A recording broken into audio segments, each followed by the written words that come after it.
So hello दोस्तों, good morning to all of you. I am back with my another video which is related to our subject and our trade, electron emission. We are discussing about electron emission. तो हम first of all discuss करेंगे electron emission किसे कहते हैं। तो मैं आपको बताना चाहूंगा, मान लीजिए ये एक मेटल सरफेस है। मेटल सरफेस के अंदर फ्री इलेक्ट्रॉन्स जो है प्रेजेंट होते हैं, फ्री इलेक्ट्रॉन प्रेजेंट होते हैं। अगर इनको अपनी सफिशिएंट एनर्जी से ज्यादा एनर्जी प्रोवाइड कर दी जाती है तो इस मेटल सरफेस से ये क्या होने शुरू हो जाते हैं, एमिट होने शुरू हो जाते हैं। इस मेटल सरफेस से ये बाहर की ओर निकलने की कोशिश करते हैं, एमिट होना स्टार्ट कर जाते हैं। इसी को हम इलेक्ट्रॉन एमिशन कहते हैं।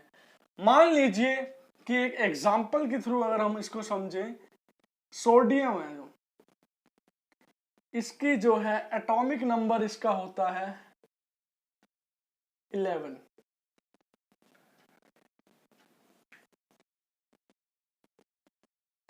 ये इसका न्यूक्लियस हो गया।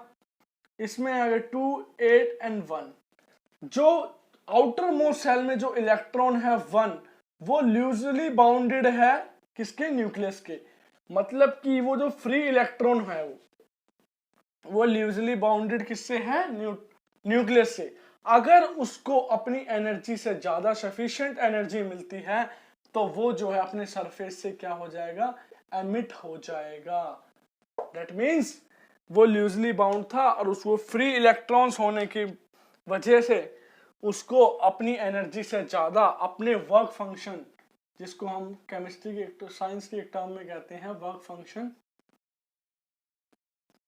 जिसमें क्या होता है किसी भी इलेक्ट्रॉन को वह मिनिमम एनर्जी प्रोवाइड की जाती है जिससे वो एमिट होने के लिए कैपेबल बन जाता है। That means work function.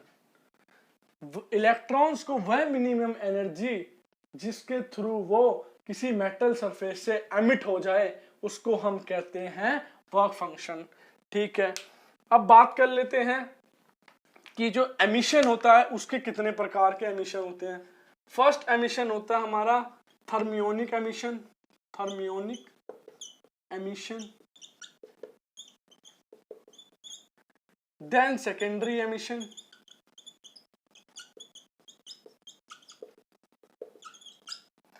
then field emission, then field emission and the last का जो होता है वो होता है फोटो एमिशन।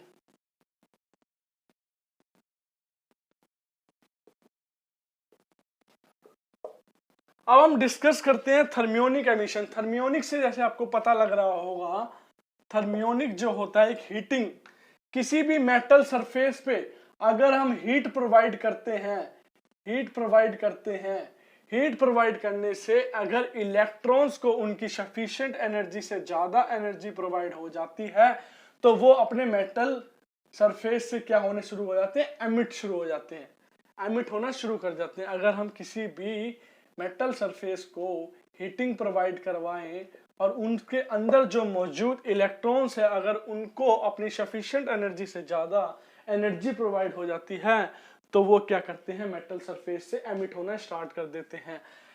परंतु इसमें एक टर्म्स एंड कंडीशन होती है कि मेटल सरफेस जो होना चाहिए वो वैसा होना चाहिए जिसका मेल्टिंग पॉइंट जो हो हाई हो। अदरवाइज अगर हम किसी भी सरफेस को अगर हम हीट देते हैं तो वो मेल्ट हो जाएगा, वो एमिट नहीं हो पाएगा, वो डिस्ट्रॉय हो जाएंगे। तो मेल्टिंग पॉइंट उसका हाई होना चाहिए। जैसे टिन होता है, टिन का मेल्टिंग पॉइंट हाई होता है, उसको अगर हम हीट देते हैं जो उसमें फ्री इलेक्ट्रॉन्स होंगे और उनको सफिशिएंट एनर्जी से ज्यादा एनर्जी प्रोवाइड की जाएगी तो उस वो सरफेस से एमिट हो जाएंगे। ठीक है, दूसरा पॉइंट हमारा आता है सेकेंडरी एमिशन। सेकेंडरी एमिशन का मतलब क्या होता है मैं आपको बताता हूं।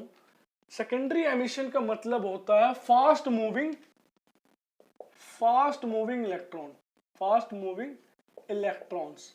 फास्ट मूविंग इलेक्ट्रॉन्स का मतलब क्या है, किसी भी मेटल सरफेस पे अगर हम बम्बार्ड कर दे, बम्बार्ड एक टर्म है जिसको कहते हैं इलेक्ट्रॉन्स के ऊपर किसी भी मेटल सरफेस के ऊपर हम इलेक्ट्रॉन्स को बम्बार्ड कर दे फास्ट, उसके सरफेस के आगे से तेजी से अगर उसको गुजारे, जिससे वहां पे चार्ज पैदा हो, ठीक है, या फिर किसी भी चीज को हम तेज उसके ऊपर गिरे मेटल सरफेस के ऊपर या फिर उसके साथ गुजारे, तो उसको एक बम्बार्ड फॉर्म कहते हैं, जिससे क्या कहते हैं, एक एनर्जी प्रोड्यूस होगी उस मेटल सरफेस के अंदर, जो फ्री इलेक्ट्रॉन्स है अगर उनको सफिशिएंट एनर्जी से ज्यादा एनर्जी प्रोवाइड हो जाएगी, दैट मींस वो क्या हो जाएंगे, एमिट। तो वो हो गया हमारा secondary emission, fast moving electrons जिसे कहते हैं। ओके, अब थर्ड हम बात करेंगे फील्ड एमिशन। फील्ड एमिशन क्या होता है, आपको पता होगा हमारी मोटर जो है वो मैग्नेटिक फील्ड की से चलती है। ये हमारी प्राइमरी कॉइल होती है, ये हमारी सेकेंडरी कॉइल आती है, जहां पे हमारा एसी करंट दिया जाता है, पॉजिटिव और नेगेटिव, ठीक है, जिसको फेज और न्यूट्रल भी कहते हैं हम, दिया गया। यहाँ पे क्या कहते हैं, इलेक्ट्रिक फील्ड डेवलप हुई, मैग्नेटिक फील्ड डेवलप हुई, और जो सेकेंडरी जो कॉइल है, सेकेंडरी कॉइल पे वो फील्ड जो है ट्रांसफर हुई, देन रोटर जो है घूमने लगा, देन मोटर का फंक्शन जो है घूमता है। इसी प्रकार जो होता है फील्ड एमिशन में क्या होता है, एक प्लेट हमने पॉजिटिव की लगा दी, एक प्लेट मान लीजिए यहाँ पर हमने एक नेगेटिव की प्लेट लगा दी, इसके बीच में जो फील्ड डेवलप हुई, इस सरफेस के बीच में जो फील्ड डेवलप हुई, जिसके कारण जो फ्री इलेक्ट्रॉन्स है अगर उनको उनकी सफिशिएंट एनर्जी से ज्यादा एनर्जी मिल जाएगी तो वो क्या हो जाएंगे, एमिट होना शुरू हो जाएंगे, that means field emission.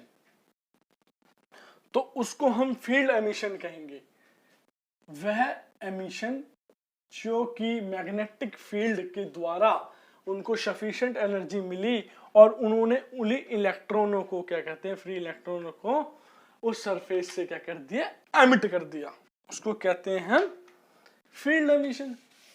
Okay, अब बात आ जाती है आपकी लास्ट एमिशन की, बात आ जाती है फोटो एमिशन।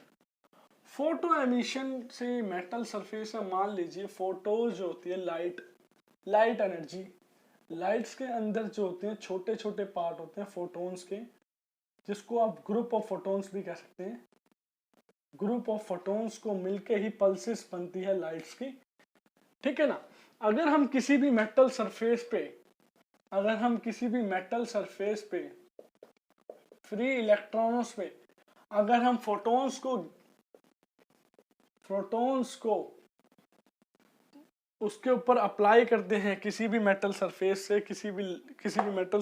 पे अगर हम लाइट को अप्लाई करते हैं, तो उसके अंदर जो फोटोन्स है, फोटोन्स की जो एनर्जी है, वो इलेक्ट्रॉन्स को जब वो एनर्जी मिलेगी, उनके फोटोन्स पे जो एनर्जी है वो इलेक्ट्रॉन्स को एनर्जी दी, और वह एनर्जी अगर इलेक्ट्रॉन्स की सफिशिएंट एनर्जी से ज्यादा है, सफिशिएंट एनर्जी का डेट मीन्स उसकी एनर्जी लेवल मान लीजिए 12 है, अगर उसको 12 से ज्यादा 14 मिल जाएगा डेट मीन्स वो एमिट हो जाएगा, अदरवाइज जो है वो फ्री इलेक्ट्रॉन मेटल सरफेस पे ही रहेगा, ठीक है। अगर उनको फोटोन्स से इलेक्ट्रॉन्स को जो है ज्यादा एनर्जी मिल जाती है तो वो एमिट होना स्टार्ट कर जाते हैं, डेट मीन्स फोटो एमिशन, ठीक है ना।